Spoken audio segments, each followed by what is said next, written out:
नमस्कार मित्रांनो, आज आपण सांगणार आहोत कानिफनाथ आणि मच्छिंद्रनाथ यांची कथा. तर भामावतीने कानिफनाथांना कशा प्रकारे लग्नासाठी मागणी घातली याविषयी आपण माहिती सांगणार आहोत. तर चला आपण कहाणीला सुरुवात करूया. मच्छिंद्रनाथ हे श्रीराज्यामध्ये राहत होते मैनावतीसोबत.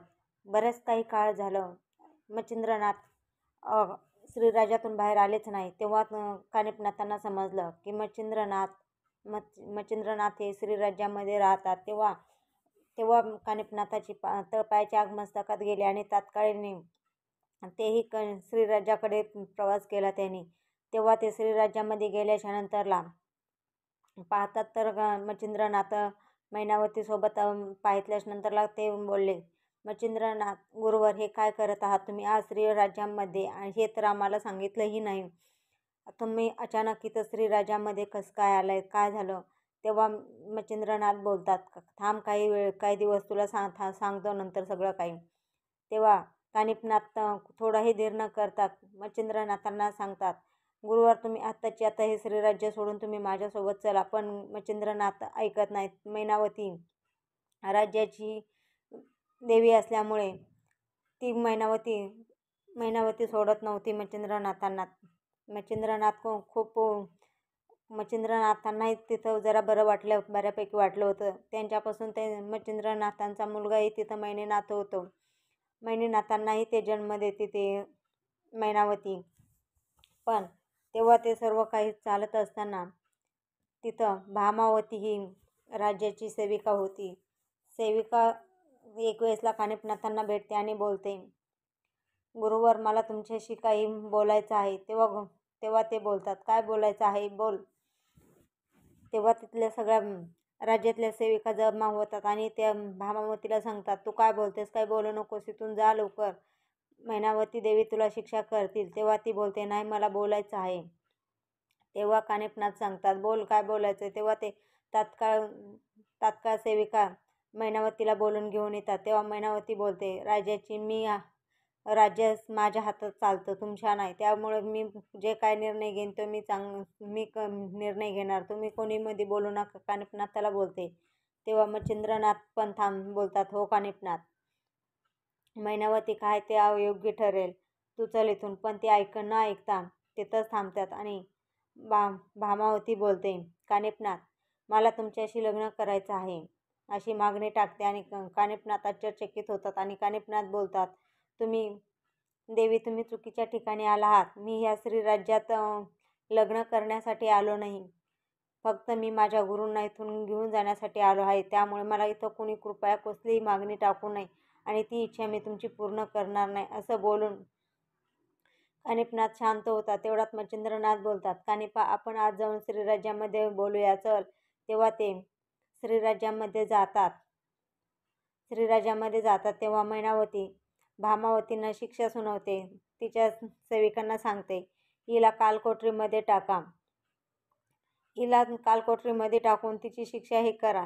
आतमध्ये गेल्याच्या नंतरला कानिफनाथ आणि मच्छिंद्रनाथ आतमध्ये जातात आणि बोलतात.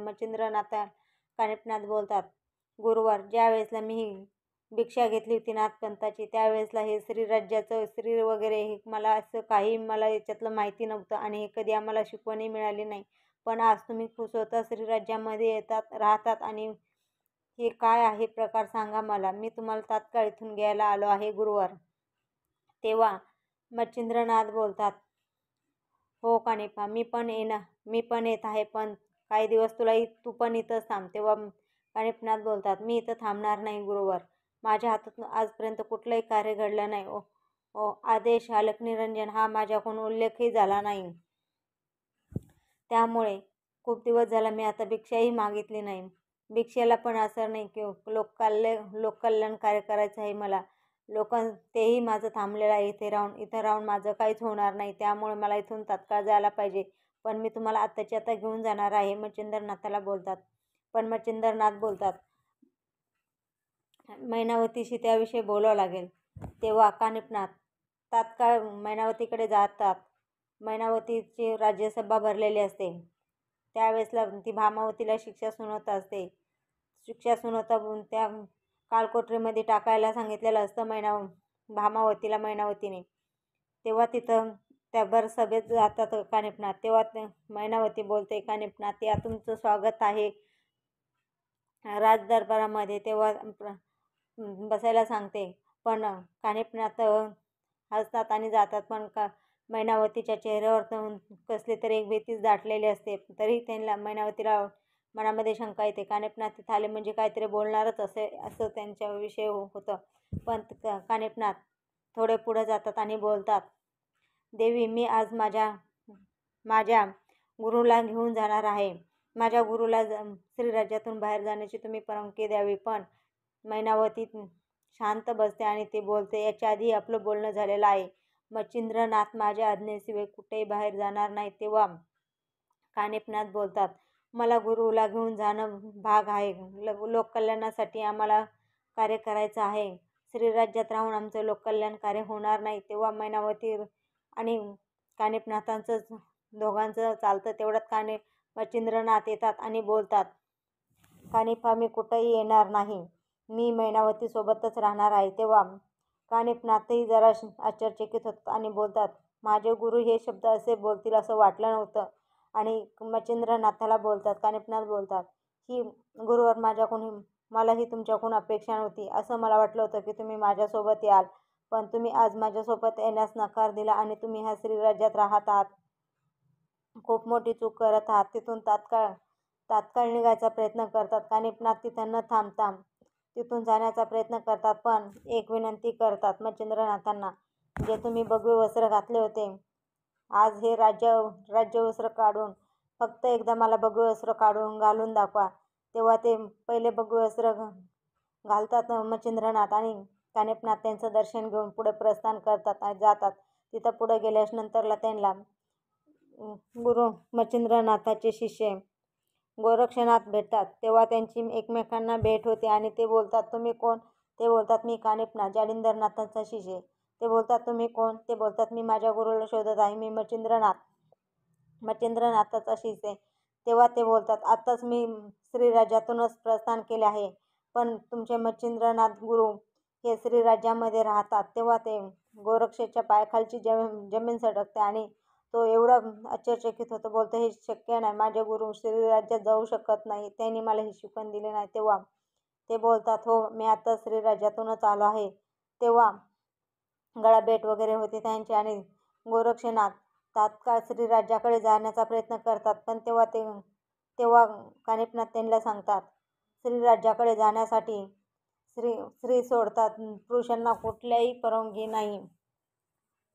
तेव्हा ते गोरक्षनाथ श्रीराज्यामध्ये जाण्याचा प्रस्थान करतात, पण आता जाणार कसं हे याच्यावर विचार करतात. तेव्हा ते स्त्रीरूप घेतात आणि आतमध्ये जातात. तेव्हा तिथं सभेमध्ये भरलेले असते. तेव्हा श्रीराज्यामध्ये गेल्यानंतरला गोरक्ष डमरू वाजवतात. तेव्हा डमरूमधून आवाज येतो, चलो मच्छिंद्रनाथ गोरक्ष आये, चलो मच्छिंद्रनाथ गोरक्ष आये, असं आवाज येतो डमरूमधून. तेव्हा ती मैनावती आश्चर्यचकित बोलते आणि बोलते, हा आवाज कुठून आला आहे? तेव्हा ती आश्चर्यचकित होऊन इकडं तिकडं पाहते, तर तिला काहीच दिसत नाही. ती घाबरते आणि बोलते, काहीतरी आहे इथं, नेमकं कोण आहे? तेव्हा मच्छिंद्रनाथ उठतात आणि बोलतात, गोरक्ष आला आहे माझा. तेव्हा मैनावती अजूनच घाबरते. ती बोलते, गोरक्ष तर इथं नाही, सगळ्या स्त्रियाच आहात. पण मच्छिंद्रनाथ बोलतात, गोरक्ष तू लवकर ये. गोरक्ष मला माहीत आहे तू इथंच आहे. तेव्हा श्रीराज्यातून गोरक्ष डमरू हातातून खाली टाकून मच्छिंद्रनाथाच्या समोर स्त्रीवेशामध्ये उभा राहतो. तेव्हा मच्छिंद्रनाथ बोलतात, हे गोरक्ष हे काय आहे? तेव्हा ते गोरक्षनाथ बोलतात, गुरुवर मला समजलं, कानिफनाथ तिथून येऊन गेल्यानंतर कानिफनाथाने मला रस्त्याने समजलं की श्रीराज्यामध्ये स्त्री सोडता कुठल्याही पुरुषांना आतमध्ये परवानगी नाही आहे श्रीराज्यामध्ये येण्यासाठी. तेव्हा मला हे रूप धारण करावं लागलं, क्षमा असावी गुरुवर. तेव्हा कानिफनाथांनी मला सांगितलेली गोष्ट. तेव्हा ते बोलतात की पण हे स्त्रीच्या वेशामध्ये तू इथं आला आहेस, हे तुला कसं चाललं? तेव्हा ते बोलतात, क्षमा करा गुरुवर, पण मला तुमची भेट घेणं अत्यंत गरजेची होती आणि मला तुम्ही इथं श्रीराज्यात आहात हे मला पाहून खूपच दुःख झालं आहे. मी तुम्हाला आताच्या आता घेऊन जायला आलेलो आहे. का मच्छिंद्रनाथ आणि गोरक्षनाथ गळाभेट करतात आणि गोरक्षच्या डोळ्यात पाणी येतं. गोरक्ष खूप आश्चर्यचकित होतो. बोलतो, गुरुवर, मला वाटलं नव्हतं तुम्ही श्रीराजामध्ये आहात. मी तुम्हाला किती दिवस झाला ओळखतोय, तुम्हाला शोधतोय, रानवार फिरतोय, पण मला कसलाही संदेश नव्हता आतापर्यंत तुम्ही ह्या श्रीराज्यात असताल म्हणून. मला जेव्हा कानिफनाथाने सांगितलं तेव्हा मला माहिती झालं. मी तुम्हाला शोधत होतो. किती वर्षे झाले मी तुम्हाला शोधतोय, पण आज तुम्ही मला श्रीराज्यामध्ये भेटला आहात. पण आता मला तुमच्याशी कुठलंही बोलायचं नाही. पण तुम्हाला मी आता ताबडतोब मी श्रीराज्यातून घेऊन जाणार आहे. पण गोरक्षनाथ बोलतात, गुरुवार आताच्या आता तुम्ही माझ्यासोबत चला. पण मच्छिंद्रनाथ यायला तयार नाही होत. पण तेव्हा ते मच्छिंद्रनाथ बोलतात, थांब गोरक्ष, काही दिवस तू इथं थांब, मग तुला कळेल. तेव्हा ते बऱ्याच दिवस होतात. मच्छिंद्रनाथाचा मुलगा मेननाथ असतो. तेव्हा ते बोलतात, गुरुवर हा कोण? तेव्हा मच्छिंद्रनाथ बोलतात, हा माझा पुत्र मुलगा आहे मैनेनाथ. तेव्हा मैनेनाथांशी ते चांगले गप्पा गोष्टी बनवतात. गोरक्षनाथ त्यांच्याशी चांगले संबंध ठेवतात आणि गोरक्षनाथ मैनेनाथाला पण भगवी वस्त्र घालतात आणि बाहेर घेऊन जातात. त्यांच्याशी खूप लाडाने वगैरे राहतात. त्यांचे पूर्ण चांगल्यापणे सांभाळ करतात. एक दिवस विचार करतात, आता मच्छिंद्रनाथांना काही करायचं, पण हे राज्य श्रीराज्याच्या बाहेर घेऊन जायचं. पण ते बोलतात, कसं घेऊन जाणार? त्यासाठी मच्छिंद्रनाथ आणि गोरक्षनाथ याविषयी विचार करतात. पण गोरक्षनाथाने एक रात्रीचंच हे केलेलं असतं, युक्ती सुचलेली असते. तेव्हा बोलतात, आज काही झालं तरी आज मी मच्छिंद्रनाथांना इथून घेऊन जाणारच आहे. दुसऱ्या दिवशी सकाळी बोलतात, मी मैनेनाथांना आंघोळ घालून आणतो, चांगलं स्वच्छ करतो. ते मच्छिंद्रनाथ बोलतात, चांगलं स्वच्छ आंघोळ घाल त्याला. तेव्हा ते बोलतात, मी चांगलं स्वच्छ करतो. आणि ते पूर्णपणे आंघोळ घालायला घेऊन जातात. तेव्हा पूर्णपणे कातडी काढून सुकत घालतात. आपटून दुपटून चांगलं साबण लावून पूर्ण कातडी घेऊन येतात आणि सुकत घालतात. तेव्हा ते मच्छिंद्रनाथाला डाऊट येतो, मैनेनाथ कुठे म्हणून. तेव्हा गोरक्षाला विचारतात, गोरक्ष, माझा मैनेनाथ कुठे आहे? ते गोरक्ष बोलतात, हे काय आहे? इथं सुकत आहे. तुम्हीच बोलला होतात ना, चांगला धुवून काढ. तेव्हा ते बोलतात, मी हे काय केलं आहेस गोरक्ष? तेव्हा ते सांगतात, गोरक्षनाथ सांगतात, गुरुवार तुम्ही सांगितलेलं होतं ना, मनुष्य प्राण वगैरे काही नसतो, मग आज तुम्ही हे का करता असं? तेव्हा मच्छिंद्रनाथ जागे होतात आणि तिथून तात्काळ गोरक्षनाथ आणि मच्छिंद्रनाथ तिथून तात्काळ घेऊन निघून